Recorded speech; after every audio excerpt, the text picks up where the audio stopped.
আসসালামু আলাইকুম। অনেক ওয়েল্ডিং টেকনিক্যাল ট্রেনিং সেন্টার থেকে আমি মোহাম্মদ সাইদুল ইসলাম, ওয়েল্ডিং ট্রেনার। তো বরাবরের মতো আমরা আজকে একটা ডিফারেন্ট ভিডিও নিয়ে আসলাম।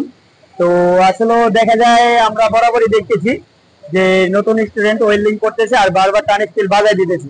তো আসলে ওদের কি প্রবলেম বা ওইরকম কিছু নিয়েই আমরা আলোচনা করব। দেখো এদিকে আসো, এটার নাম কি আমরা সবাই জানি? এটা টাংস্টেন। হ্যাঁ, টাংস্টেন, এটার নাম হলো টাংস্টেন। তো আমরা আঞ্চলিক ভাষায় বলতে বলতে টান স্টিল করি, ঠিক আছে, কিন্তু এটার নাম হলো টাংস্টেন। টাং একটু থাই মার করে পরে স্টেন, টাংস্টেন।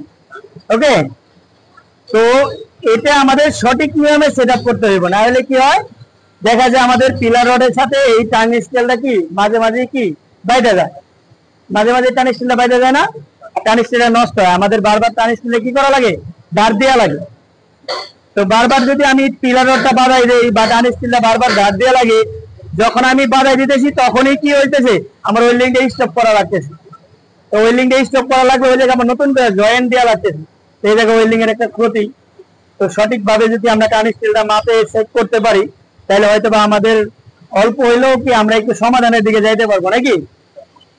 দেখো আগে যে ওয়েল্ডিংটা করা আছে, এদিকে আসো, আগে যে ওয়েল্ডিংটা করা আছে এই ওয়েল্ডিংটা তো আমরা আগের বা একটা ট্রে কিন্তু আমরা দিয়ে স্টার্ট করি, ঠিক আছে, বা আমরা যদি ডিবেলও ধরি। দেখো এই যে টাং স্ট্যান্ডটা আমরা নিলাম, এদিকে দেখেন, এই যে এখন দেখা যাইতেছে কি আমি এটা মুভিং আগেই কিন্তু কি মুভিং করার আগেই কিন্তু কি ওয়েল্ডিং এর সাথে টাং স্ট্যান্ডটা কি হইতেছে বাইরে যাইতেছে, বাড়তেছে না।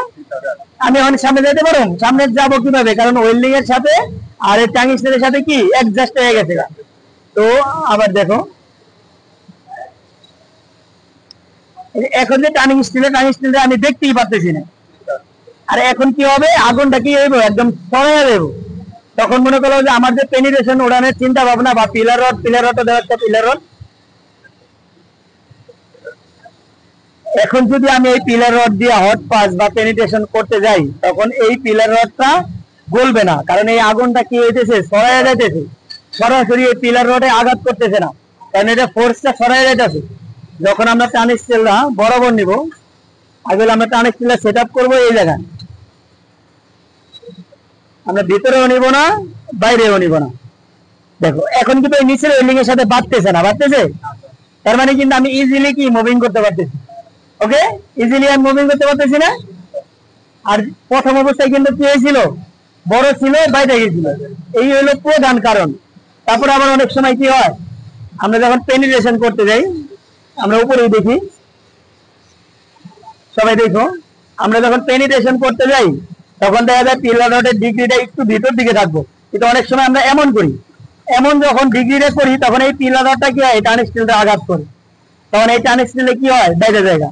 কিন্তু আমরা সঠিক নিয়মে ধরবো, পিলার রডটা একটু নিচের দিকে থাকবে, কারণ আমরা এই মেটালটা এই পিলার রডটা গালায় কিন্তু পেনিট্রেশনটা উড়াবো, এর জন্য একটু ভিতর দিকে থাকবে। মানে সঠিক যদি ডিগ্রিটা আমরা রাখতে পারি, আর এই টান স্টিলের ডিগ্রিটা আমরা সবাই জানি 45 ডিগ্রিতে রাখবো।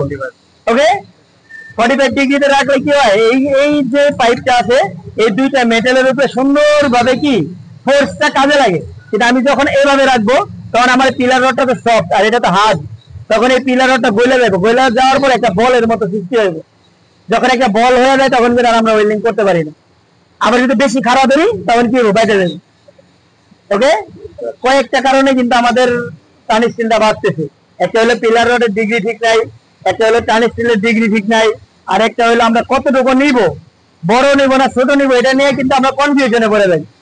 ওকে, তো আমরা সবসময় এই যে যে রুট গ্যাপটা, এই গ্যাপটার পরে যে রুট ফেসটা, এই ফেসের অন্তত 1 mm বা 2 mm উপরে হইলে আমরা একটু উপরে রাখবো টান স্টিলটা, যেন আমরা পিলার রড দিলে যেন না বাঁধে।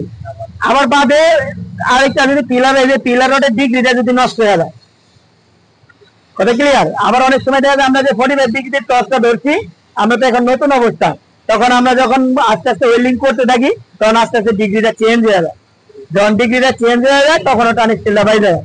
তা আমরা এই কয়েকটা জিনিস মাথার ভিতরে রাখবো, আমরা চেষ্টা করবো সমাধান করার জন্য। কারণ প্রথম জবে যদি সমাধান না হয় সেকেন্ড জবে হবেই হবে, চেষ্টা রাখতে হবে। আর আমি যদি এগুলো না বুঝি আসলে কি জন্য বাড়তেছে, টান স্টিলটা বড় নাকি, আমার ডিগ্রিটা ঠিক আছে কিনা, তাহলে কিন্তু আমি ঠিক করতে পারবো না।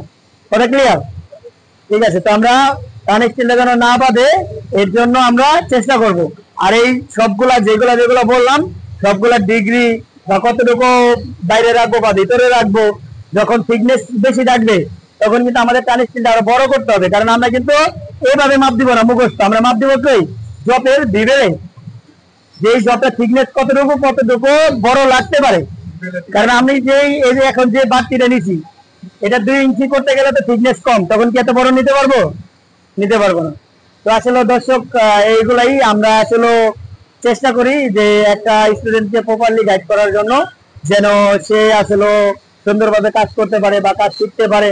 কারণ আমরা চাই যে আমাদের যেহেতু এত কষ্ট করে আসছে, তো যেন সে কিছু নিয়ে যেতে পারে, আর আমরা চেষ্টা করি তার ভিতরে যেন আমরা কিছু দিতে পারি। তো আজকে এই পর্যন্তই। আল্লাহ হাফিজ, আসসালামু আলাইকুম।